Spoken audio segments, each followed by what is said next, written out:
Hi guys, welcome to my channel. So for today's video, nandito ako ngayon sa may peron ng or bus station ng papuntang Do Beach. Ito yung bus station dito. Ito yung bus station. Ayan. Yung panahon dito ngayon is mainit. Tapos wala pa yung bus. Anong oras pa yun? Ayan.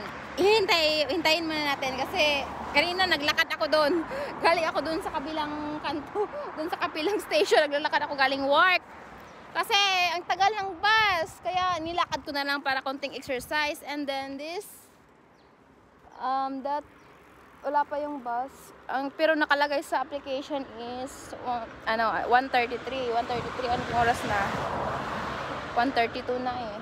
So, hintayin muna natin ng 2 minutes or something. Kasi minsan nililit. Minsan kasi nalilit din yan sila. Nalilit din yan sila eh. Ayan, yun, maraming nagbabike dito ng mga ano. Kaninang umaga, may, tingnan nyo yung, oh my god. Kamusta naman guys? Sorry, this is it.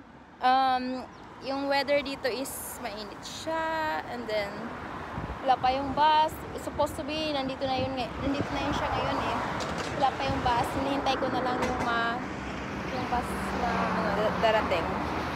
Ayan, ito yung Sagribashka 103. Sagribashka 223.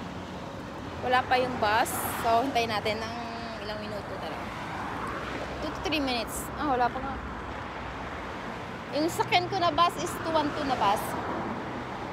212 na bus, wala pa eh. Siguro mamaya yun.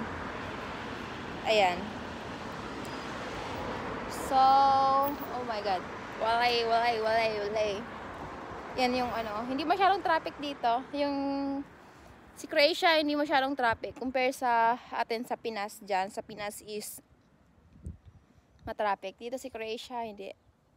Sakto lang. Sa Pilipinas, traffic. Especially Manila, Luzon. Oh my god. Ayan. So, where's this?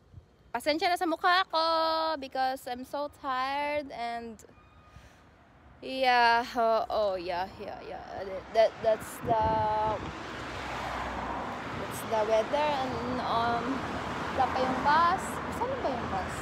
1 minuto na ako naghintay dito, wala pa yung bus. Baka so